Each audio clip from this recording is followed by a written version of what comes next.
Welcome to another episode of Authors Learning Something New. On today's episode, we have Gina Hooten Popp and Rick Tabor, who have written the books Delta County Blues and Children of the Scroll.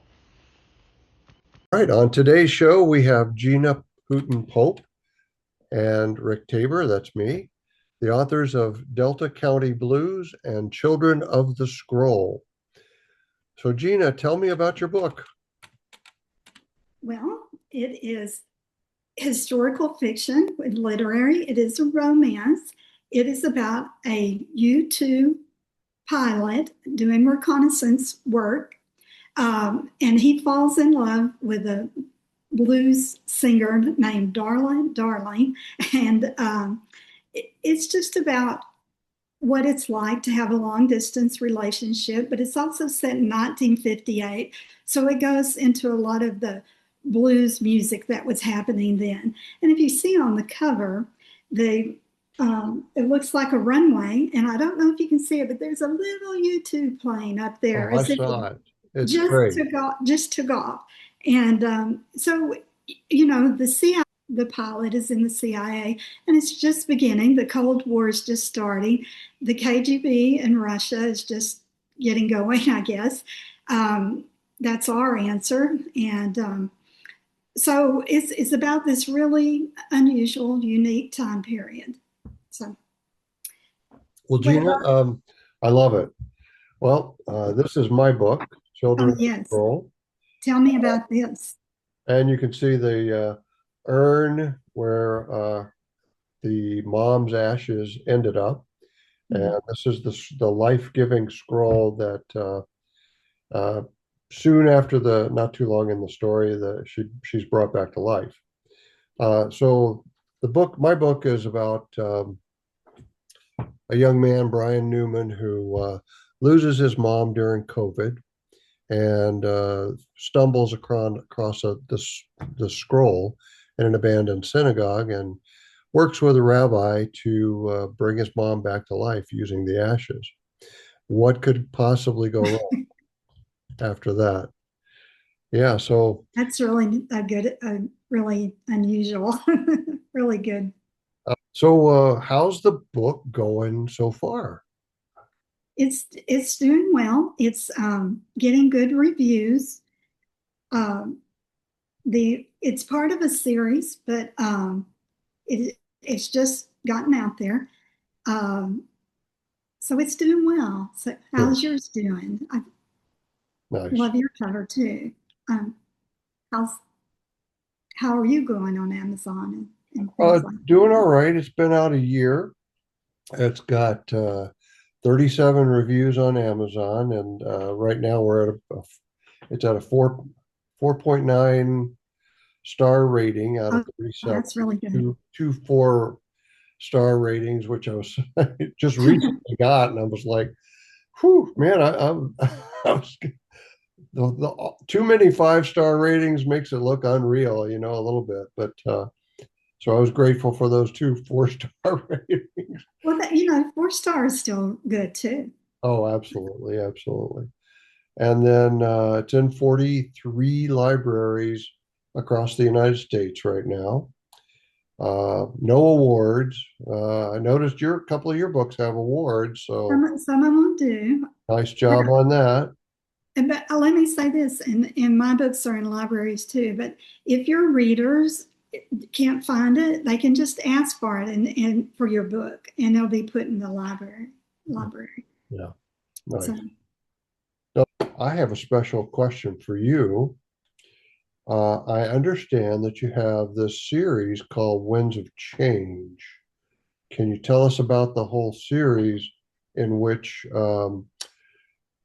Delta County Blues fits into as the latest and greatest?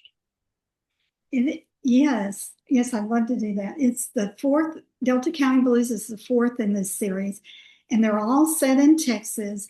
And it starts with the storm after, which 1900 Galveston hurricane. This picks up right after it in the aftermath. And 4 strangers come together as a family. but they end up with a positive ending. Of course, it starts with devastation. Yeah. Um, but so that the baby in the story later in book two, it's Lucky's Way, and he is a pilot in World War One, a fighter pilot. Wow. Now, one thing I'm kind of proud about this: the United States World War One Centennial Commission endorsed this book, and that was a big deal to me. And Yes, yeah. it was wonderful. And so Definitely. this is a love story too. He meets Antonia, and she's from Europe too, and they come back to Texas in Houston. So these are all set in different places in Texas. And then the third one is up near Dallas, and as you can guess, it's set in Dallas, and it is about the grandson, and he's now an adult, and he wants to be a musician, and he goes all over Texas traveling. It's during the Depression, 1934. The economy is tanking. All sorts of different things are happening, and he meets up with Cowboy and Margaret, and then that goes in to Delta County Blues. Darla is part with Cowboy and Margaret and Mick, but Rain is the pilot that she falls in love with. So they're all set about 20 years apart.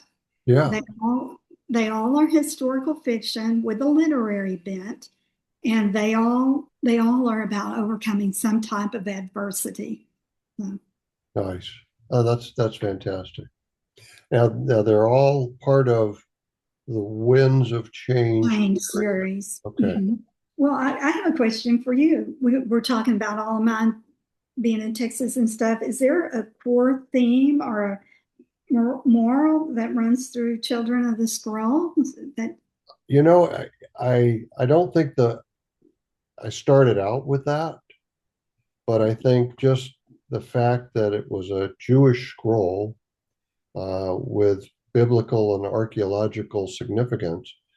And, I'm a man of faith, I'm a believer in Jesus. And so, so it ended up having one.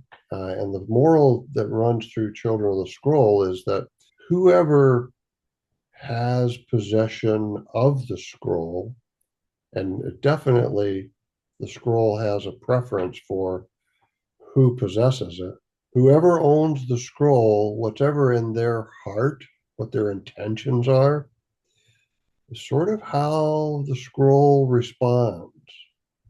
And that happens, and what is coming from your heart goes through the scroll, basically. That makes sense.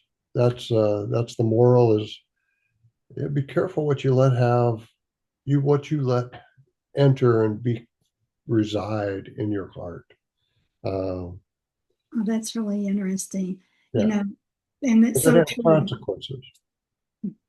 Yeah. so true in life. So, Gina, if you were asked to compare your book with a book that we might already be familiar with, what would that book be and why? Well, several people, after reading my book, that people that don't even know each other, have told me that my writing style reminds them of Pat Conroy, uh, Prince of Tides, because it goes into so deep into the psychological part, but also into descriptions of the surroundings. And they're set in the Southern type things. It's Southern drama. So, and what about you? What are some ones that you're? Um, yeah, I'm sort of an action-packed sort of guy, and so the book's been compared to Indiana Jones and the Raiders of. In fact, the reviewer used Indiana Jones and Raiders of the Lost Scroll Oh, that's good. as, That's a as good his review. review title. And then I also think that it sort of falls under similar to in the same genre as Dan Brown's Da Vinci Code or something along Mhm. those lines. But Dan Brown, Michael Crichton, science fantasy thrillers are sort of what But what's your genre and why do you prefer writing in that genre? Historical fiction would be the main genre because I love history. I've always loved history, but I get the thoughts for the books from reading in history. And then I put characters, not real people, but a mix of blend of real people, what a character might be in that setting. And I'll go back to, say, 1958. I'll check on, the internet, what all happened in that year, and then incorporate some of it in so that it's real history in the background. And I love doing that and puzzle tying it in. So Well, it's that time that we should share something that we each know that'll help other authors be successful in their writing journey. So, Gina, why don't you go first? well, as I mentioned, I have a long history in advertising and marketing, but it's constantly changing. So you need to keep on top of it. But one thing that I suggest to new authors is to go on Amazon and look at similar authors. If you went on your author page, there's a list of similar authors. Their readers read you. You Mhm. can find those books.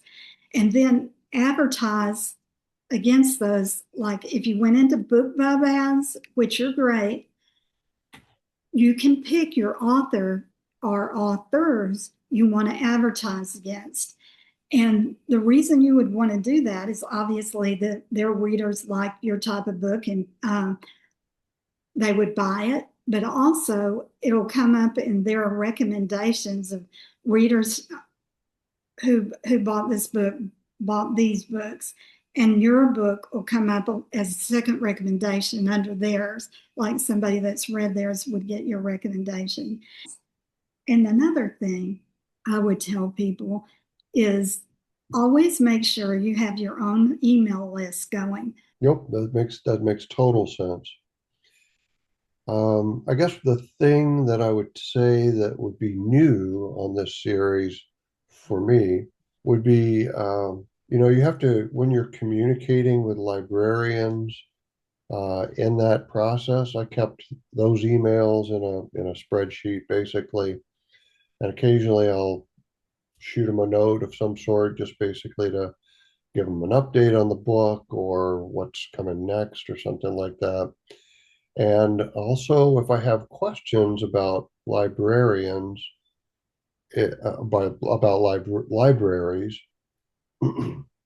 it's good to have a couple of librarian friends to be able to go, hey, what do you think of this Kirkus review, for example? Or, hey, what do you think about this? I've got a decision to make here, and like maybe about the cover or whatever. What do you think of this cover versus that cover?